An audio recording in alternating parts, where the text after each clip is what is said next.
When you actually got airlifted in, what have you seen of the trail? Like people talk about the trees being woven together, or the fact that the trail was extremely wide, so two trucks could pass, or the fact that it was really dusty, so obviously a lot of troops would have walked backwards and forwards, or there were foxholes. I mean, we saw foxholes still. What did you see? I think what struck me the most was how well camouflaged their bivouac sites were, and where they could drive their vehicles into dugout holes so that they'd be protected, overhead camouflage, and it'd be really extremely difficult to see from the air. And they obviously put a lot of work into it and a lot of thought into it, and their survival depended on it. So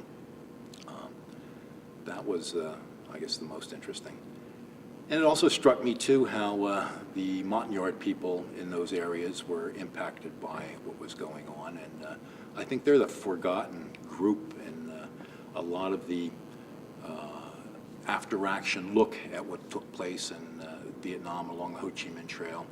And those indigenous Montagnard people are the ones who were really impacted the most and suffered the most and are still suffering to this day. Unfortunately, no one's done any follow-up with them and asked them about the impact of how the Ho Chi Minh Trail affected their lives and how all the activity from the North Vietnamese and from the Americans just disrupted their whole way of life. And that most Americans who operated on the trail will tell you how close they were with their Montagnard tribesmen teammates who accompanied them, and how the relationships that were developed with them, and how important it was to them that they were fighting for their freedom and for their lifestyle and for their homes, and that was absorbed by us, the Special Forces people who were with them, and it recommitted us to be able to do a lot of these things. It was more than just running a mission, it was just more than professionally doing your job. And you talked about dangerous circumstances. I can't think of anybody who couldn't tell you that their life was saved by a Montagnard at one time or another. So what did you do between missions? we